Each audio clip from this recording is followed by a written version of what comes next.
Hey y'all, IrixGuy here. Welcome back to another epic drone show, live event. And if you're watching this at approximately 9:47 a.m.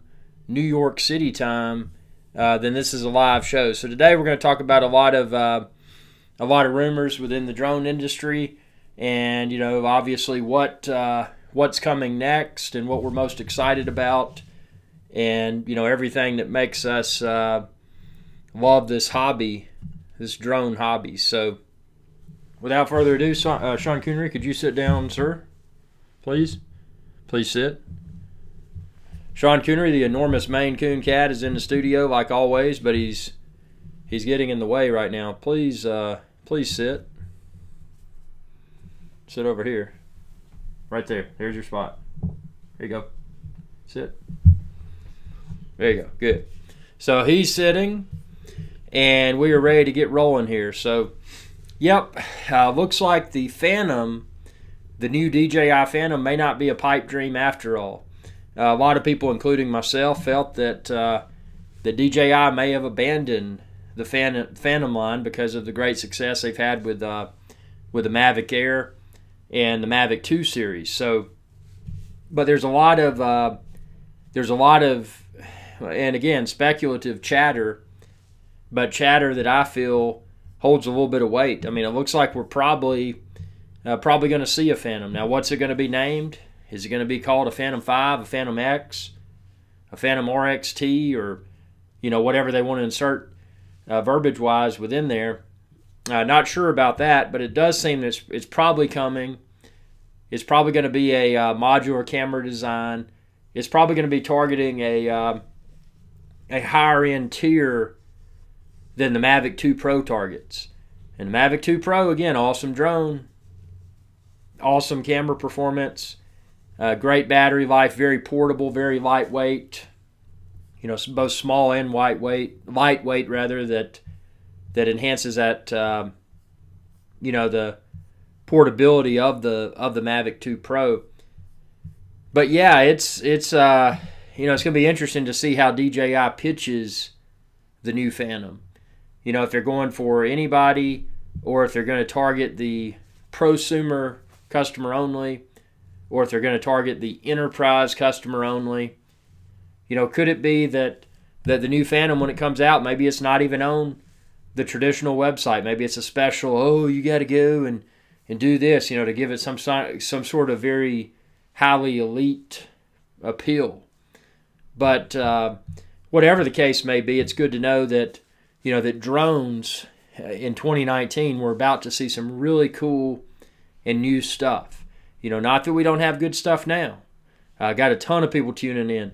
Everybody, thank y'all for tuning in, and feel free to comment if you're watching this at approximately 9:50 a.m. New York City time. That's East Coast time, Eastern time in the United States of America.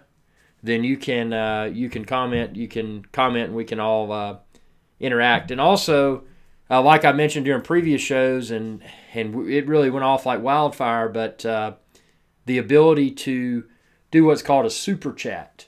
If you look at the super chat, and again, completely optional, but you can click super chat, and that's a new feature that YouTube has rolled out for these live events.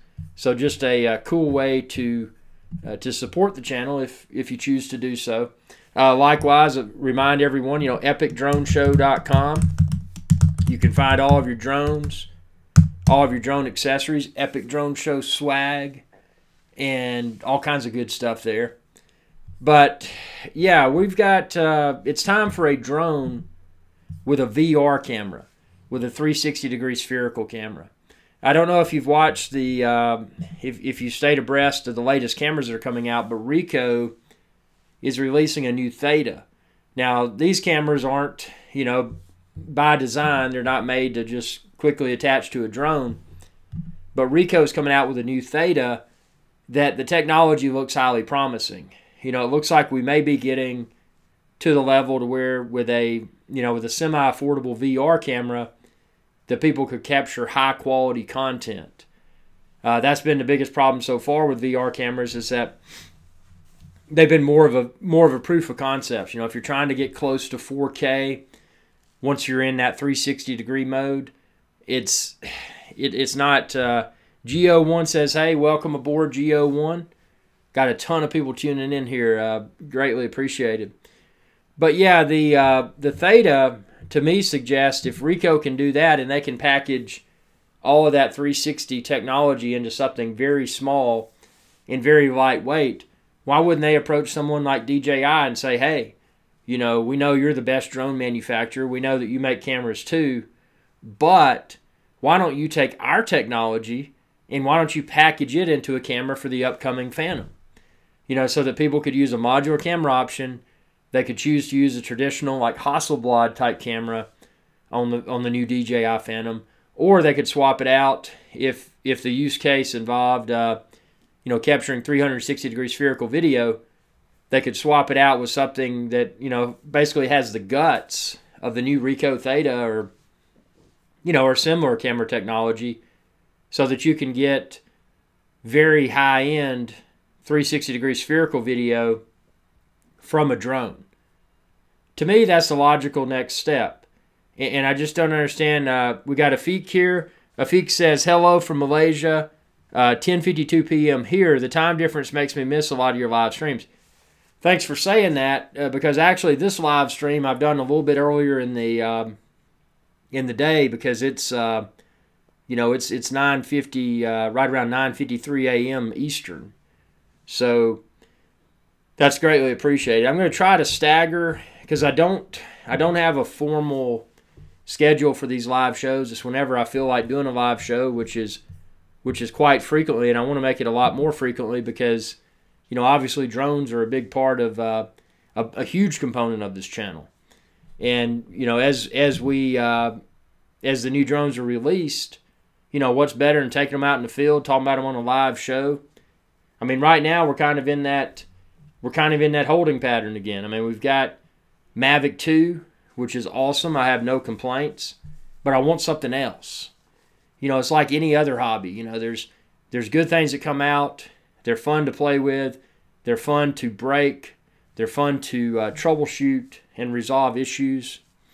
But then we hit semi-quiet periods like this, where we're past the holiday hump. A lot of people have, they've consumed their advertising budgets, but now they're back in that build mode. So hopefully, what we're seeing now, what's going on behind the scenes right now, is DJI is really in high gear, and they got all their people building these new drones. Because I think it's time to stop repurposing that old DJI Phantom 4, and I love Phantom 4, but I'm just saying it's time to stop repurposing all of that old Phantom 4 hardware and create something totally new.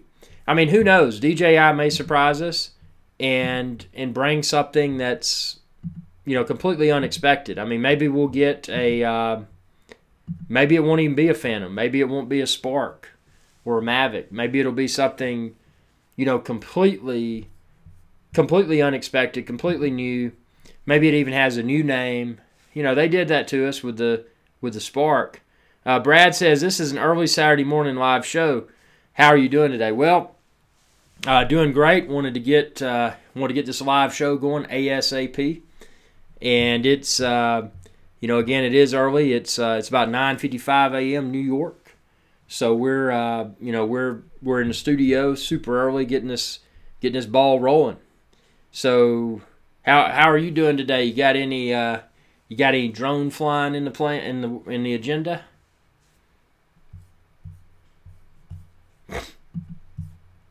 So yeah, we've got 2019 is going to be great, and that's I don't know if there's going to be something that's completely unexpected from DJI. Maybe another brand. I think it's safe to assume that GoPro has thrown in the towel with drones altogether. When they failed to execute with Karma, I think GoPro just said, "Hey, we messed up," and I don't really agree with GoPro's. Again, I don't agree with the way that GoPro handled all of that. I think it's a little bit. What's the word for it? It's a little bit. They threw in the towel prematurely. Brad says storms pouring rain all day here in Seattle. That's a cool place, man. Seattle. I've been through there when I was going to Whistler in British Columbia. It's just a really cool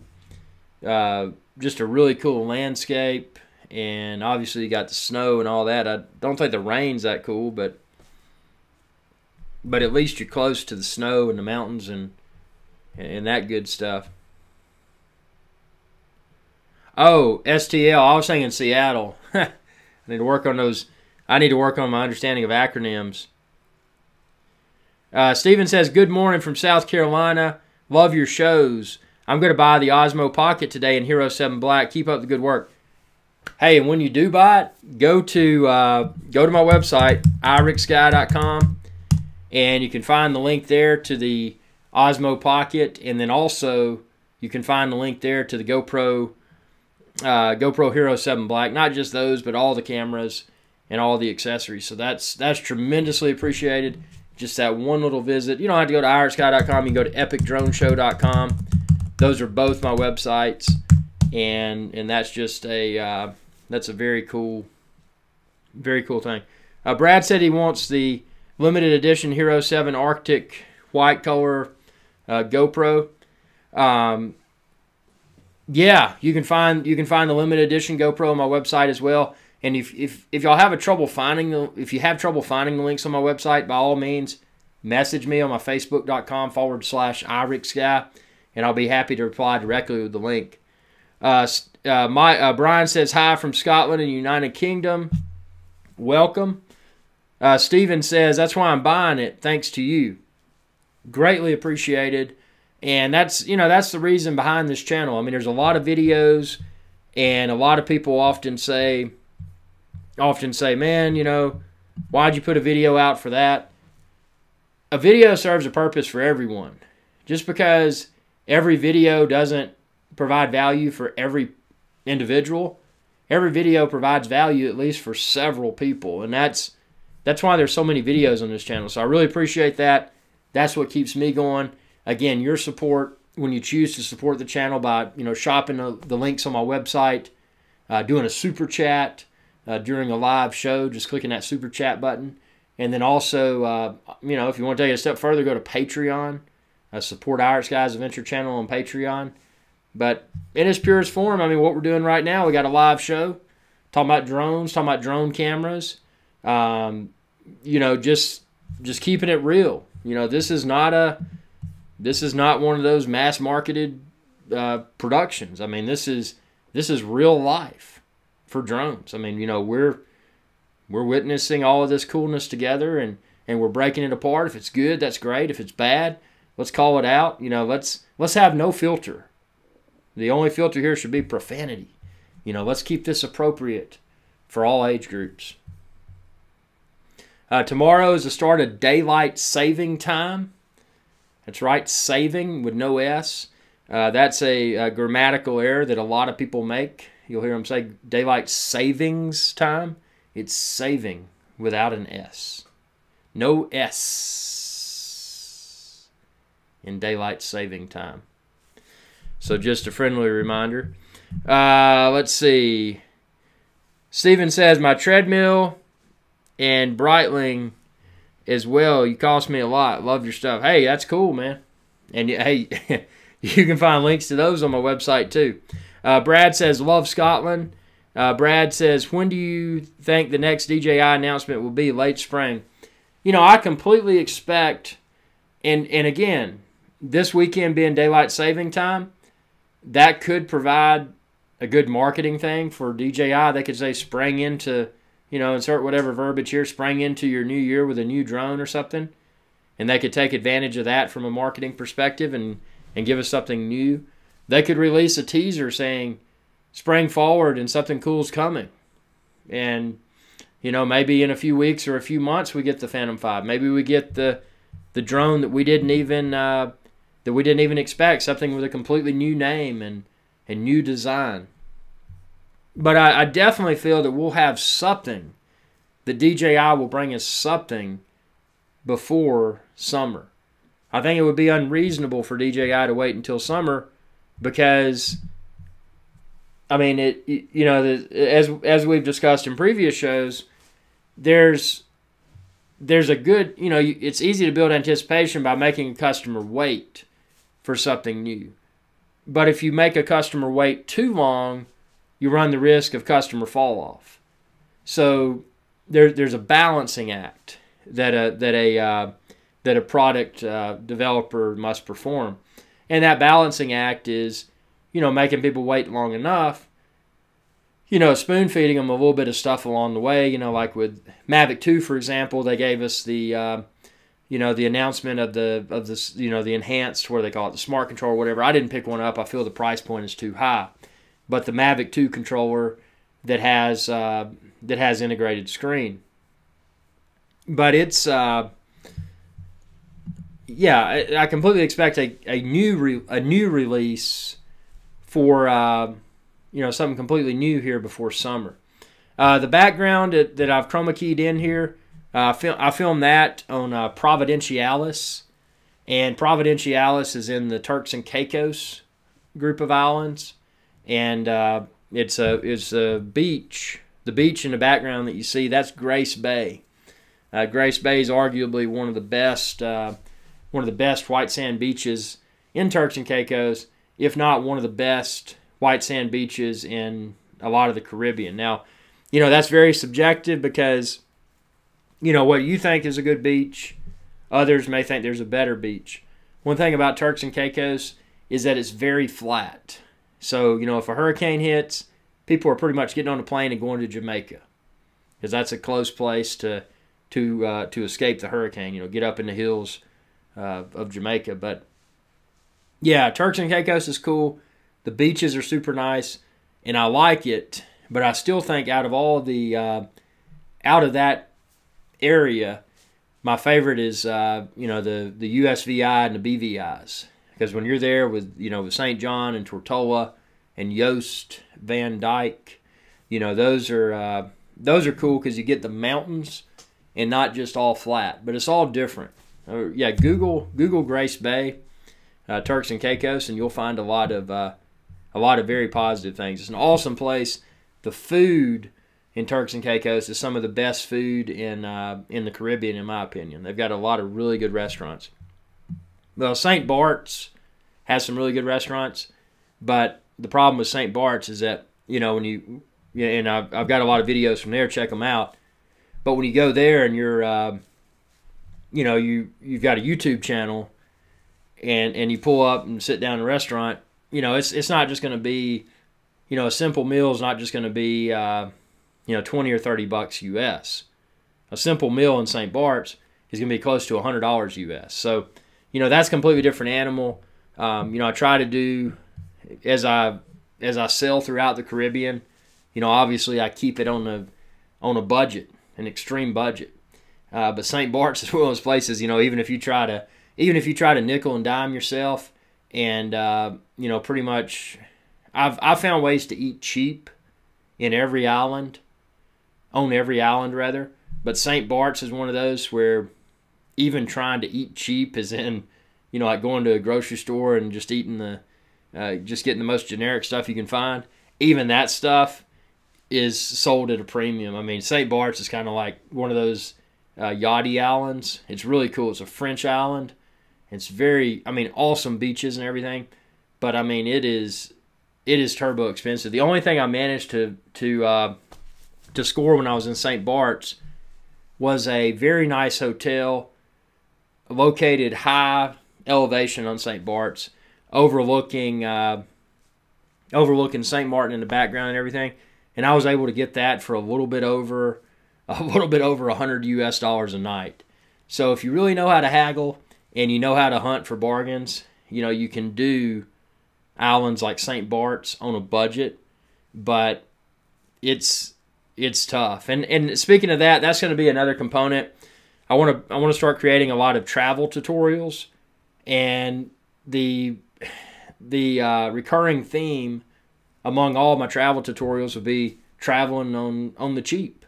Going to the best places, having the best experiences, but doing it on a budget. An extreme budget, and it's doable.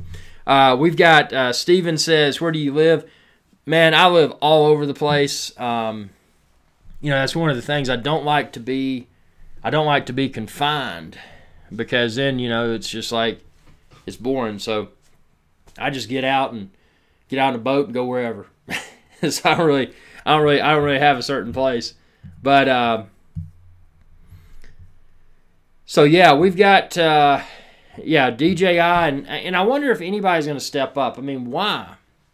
Why has Google? Why has Apple? Why has Microsoft? Why haven't they? Excuse me, hiccups. Why haven't they decided to get involved with drones? I mean, is there something that we're not aware of that all these large companies feel may be coming? Maybe it's something beyond over-regulation. Maybe it's showstopper regulation. I mean, I don't know. But is there something coming that all of these big companies are privy to that we're not, that's preventing them from wanting to become involved with drones?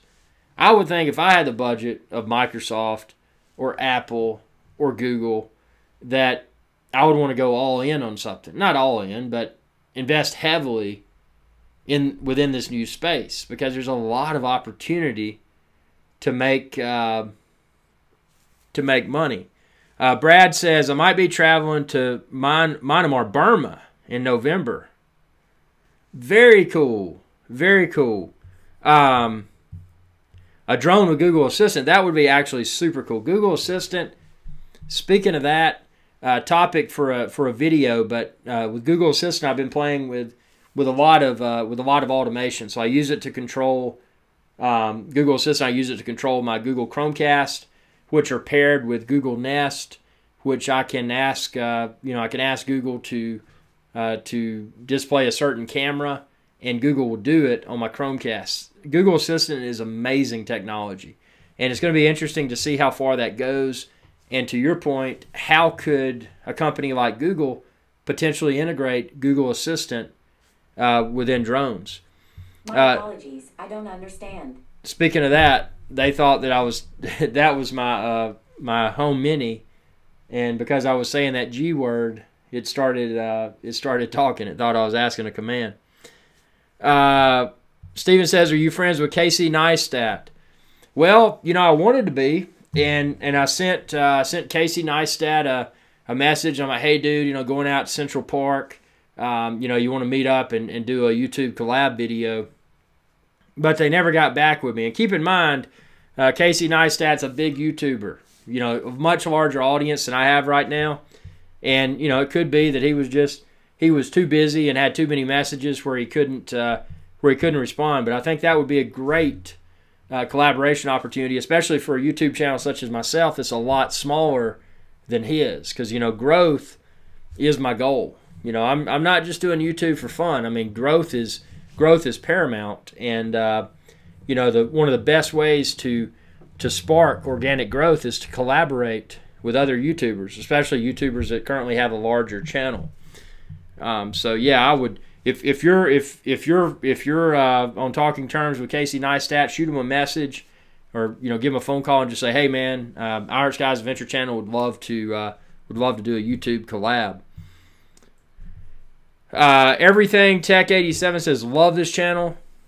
Dude, I love that, because this is an independent channel, nothing scripted. I don't have people in the back room saying, you got to say this, you got to say that. Oh, we didn't like how you said that. I don't have to deal with any of that. I say what I want to say. If I want to have a big Maine Coon cat on the camera, he can pop up and he can say what he wants to say. It's just all good. Everything Tech 87 says, looking to buy a paired Anafi. Can't decide if I want to upgrade from my Bebop. The Anafi is a major upgrade from the Bebop. And I never owned the Bebop 2, but I owned the Bebop 1, which was a very similar technology. Now, if you do that, definitely go to epicdroneshow.com or IrixGuy.com and check the links there to order the Anafi. But if I was you, I would probably go Mavic Air instead of Anafi. Anafi is nice. But a Nafi, as far as my concerns with it, are long-term durability. If I'm going to spend that for a drone and it doesn't provide a significant size and weight advantage over the Mavic Air, the build quality of the Mavic Air, in my opinion, is far superior. The performance of the Mavic Air is superior as well.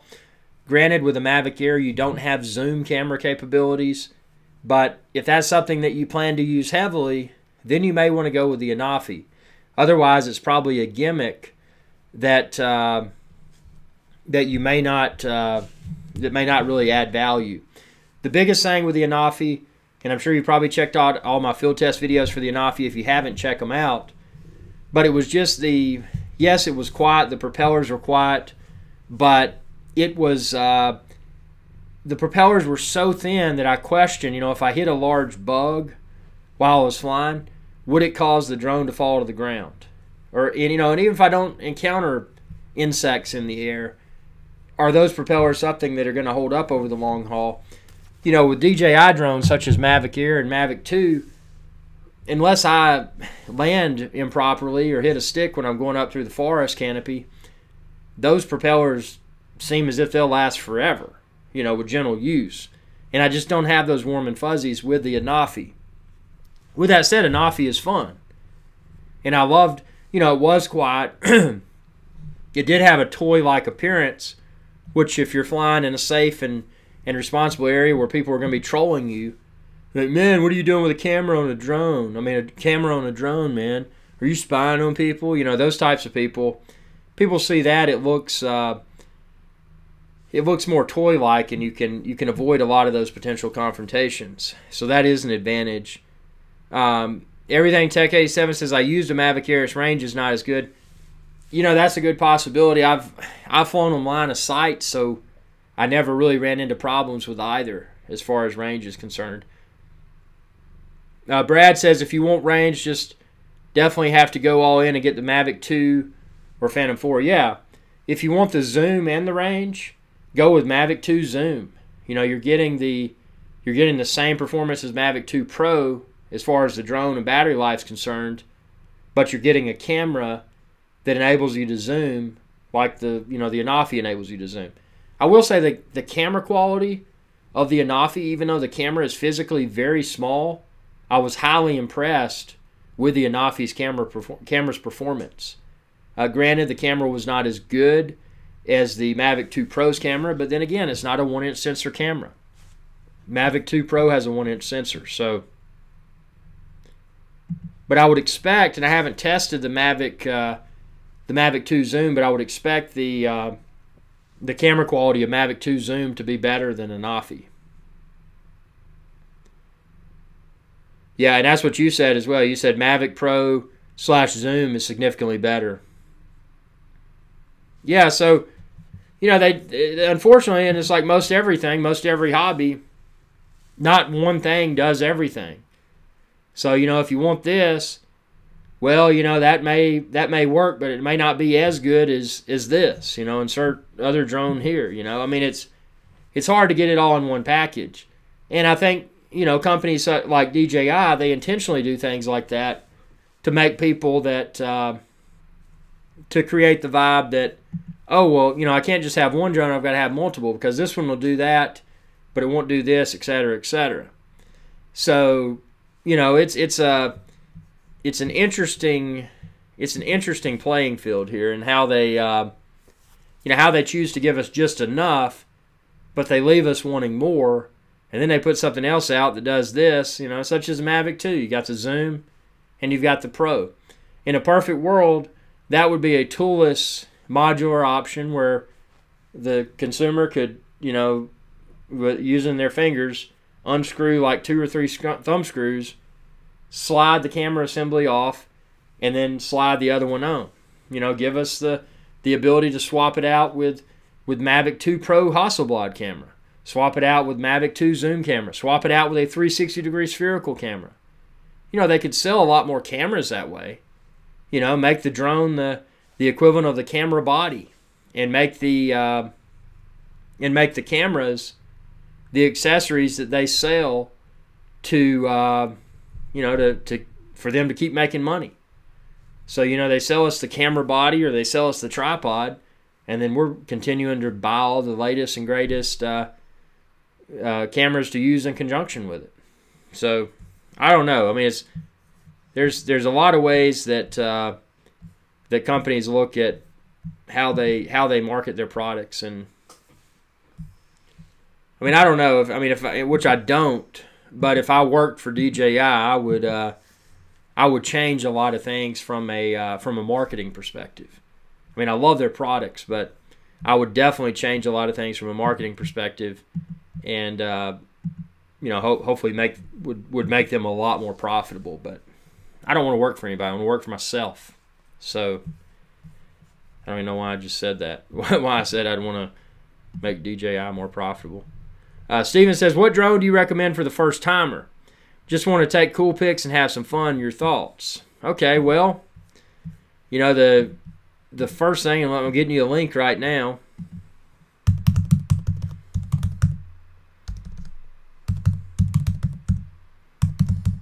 Hold on. Sorry, just having to get the link here.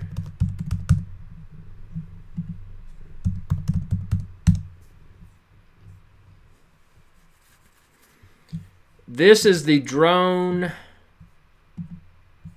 that I would recommend.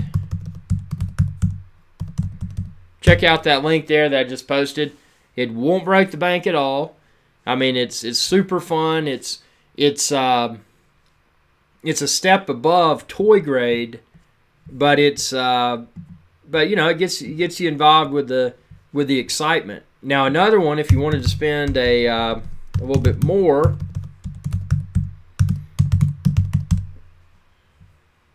I'm getting you a link to that.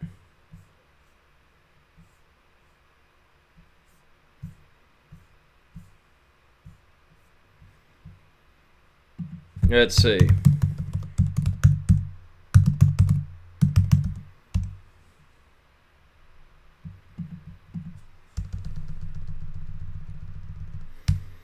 Having to get the links.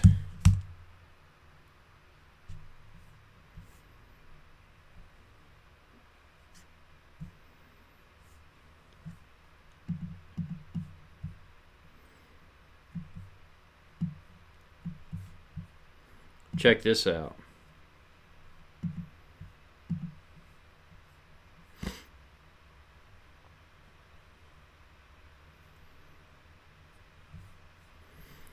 Yeah, Mavic Air is a good drone. I mean, it's still very relevant on today's market. I mean, it's got 4K.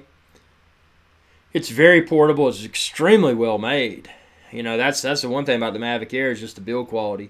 And if you're just flying line of sight and you don't care about extreme range, the Mavic Air should more than deliver. And again, I never flew it in, always flew in sparsely populated areas, but I never had interference issues with it. And some of the earlier drones, which are now obsolete, the earlier drones, there was often interference and this, that, and the other. But with Mavic Air, I never ran into that. And it's, it doesn't have the, what's the word for it? Light bridge, DJI's communications technology for drones, but it uses enhanced Wi-Fi, what they call enhanced Wi-Fi, and I definitely think it's enhanced because it is a very reliable experience. It has been a very reliable experience for me, rather. Would Phantom 4 be too much for first timer? I like the 4 and also like the Mavic Air. I don't think either would be too much. As far as Phantom 4, I mean, you're getting a larger, heavier, less convenient drone. Mavic Air, you're probably going to find yourself using it more frequently just because it, when it's folded up and it's in its little case, it's so small and it's so lightweight and it's so convenient. I mean, I know times with the Mavic Air where I didn't even know if I needed a drone, but I took it with me anyway because it was so convenient. And I would never have done that with the Phantom just because the Phantom's so big. With that said, the intro and the outro to this live show was filmed with the Phantom 4. And it's not the Phantom 4 Pro, it's just the regular Phantom 4. It's a very rock-solid drone.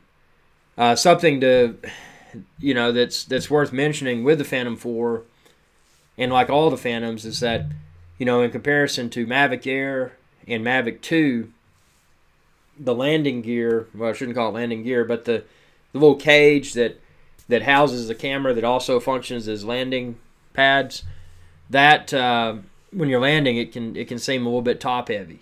I mean, if you're landing on a flat surface, it's a no-brainer. It's simple, but you're probably going to break a lot more propellers with a Phantom than you would with a Mavic Air or a Mavic 2 Zoom or Mavic 2 Pro. I would probably, just because of the newness of the Mavic Air and the newness of the Mavic 2, I probably wouldn't consider a Phantom 4 on it at this point in time. I would either go Mavic Air, or I would go Mavic 2 Zoom, or Mavic 2 Pro.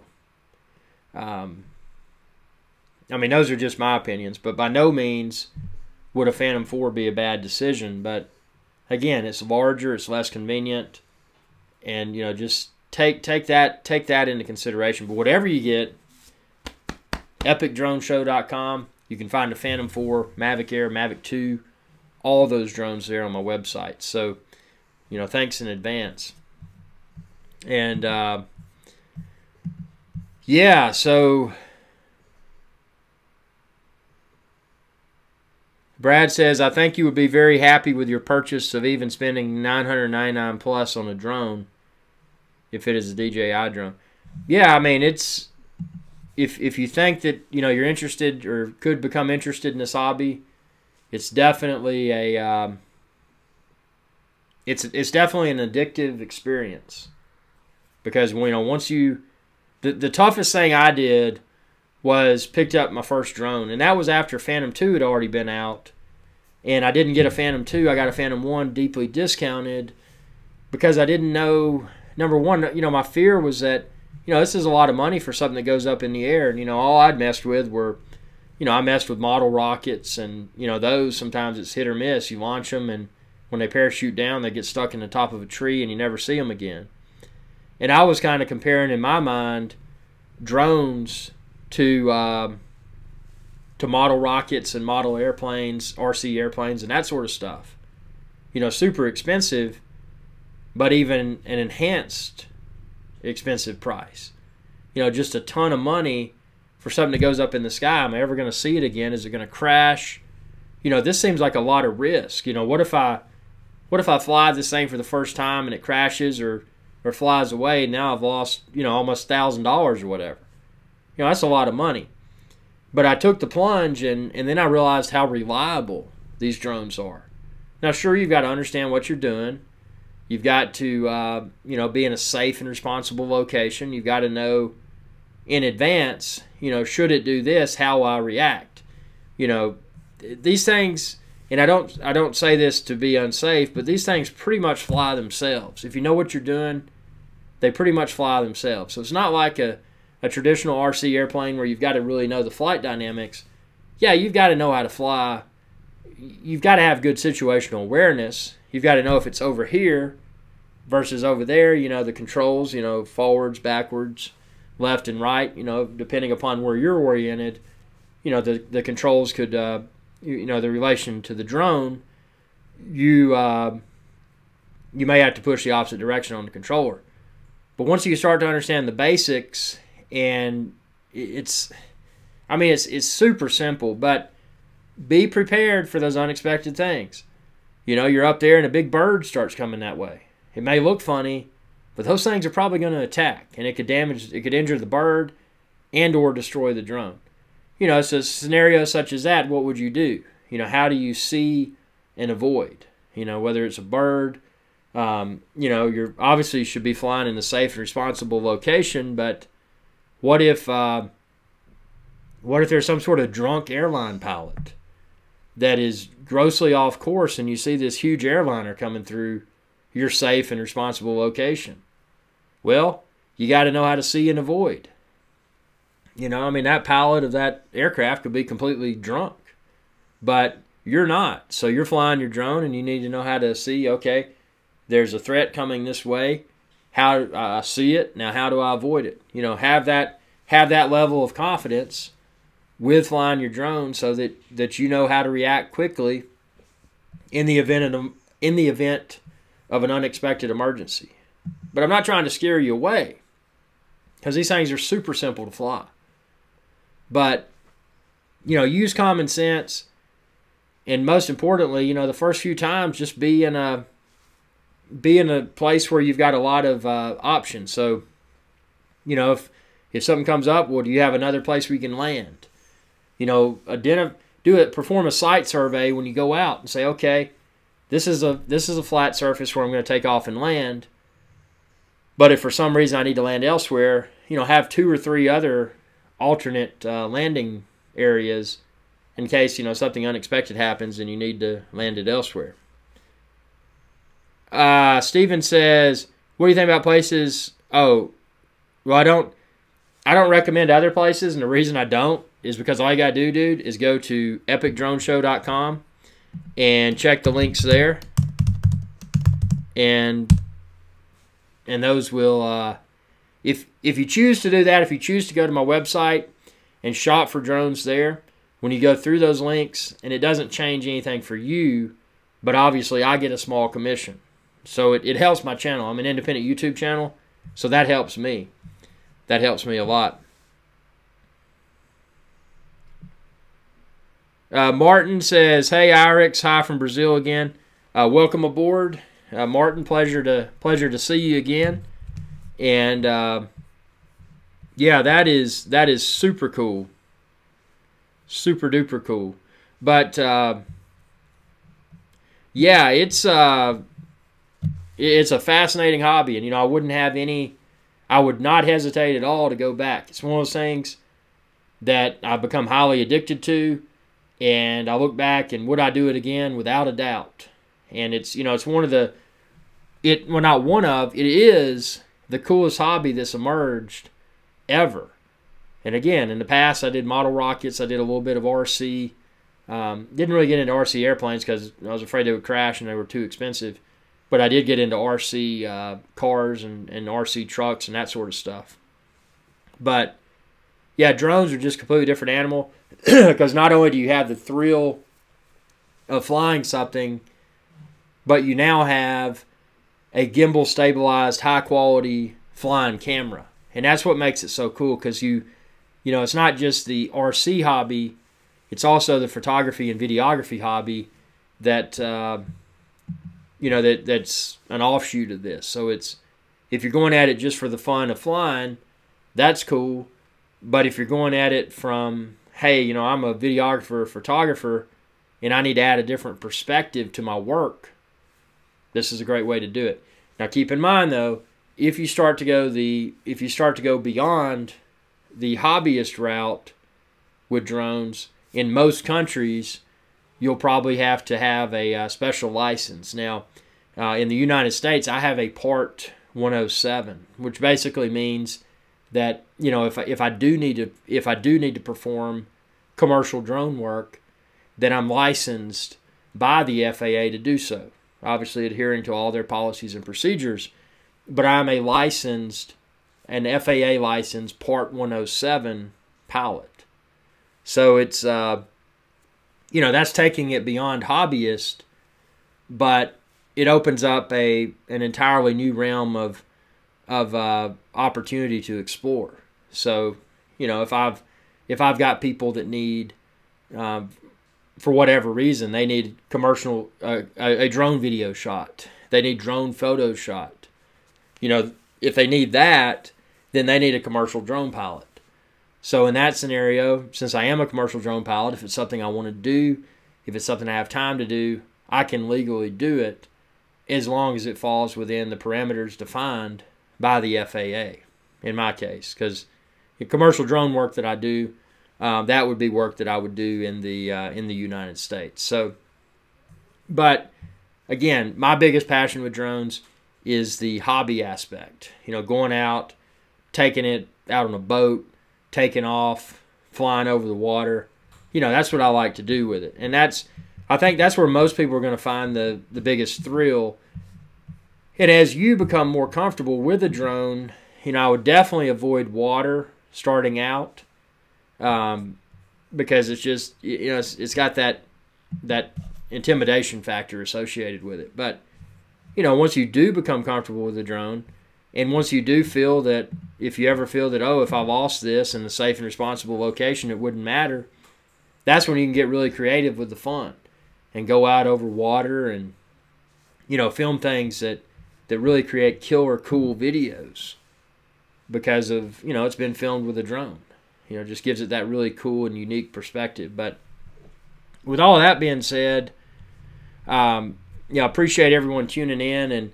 And again, for all of your drones, your drone accessories, just go to IrixGuy.com or EpicDroneShow.com.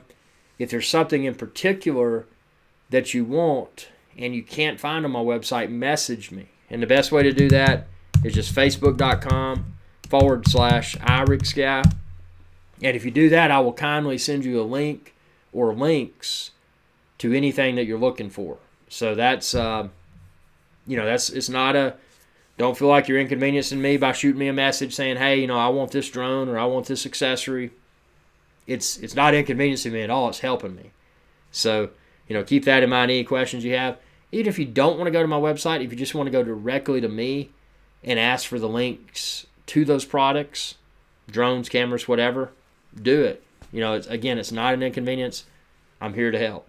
So with that being said, I appreciate y'all's viewership, and I'm going to go ahead and kick up this outro. And again, this outro, I filmed it with the Phantom 4. So that is definitely still a current and highly capable drone. Thanks for your viewership, and y'all have a good day. Hey y'all, IrixGuy here. If you enjoyed this video, please be sure to subscribe, like, and share. It's viewers like you that enable my channel to continue to grow. Thank you.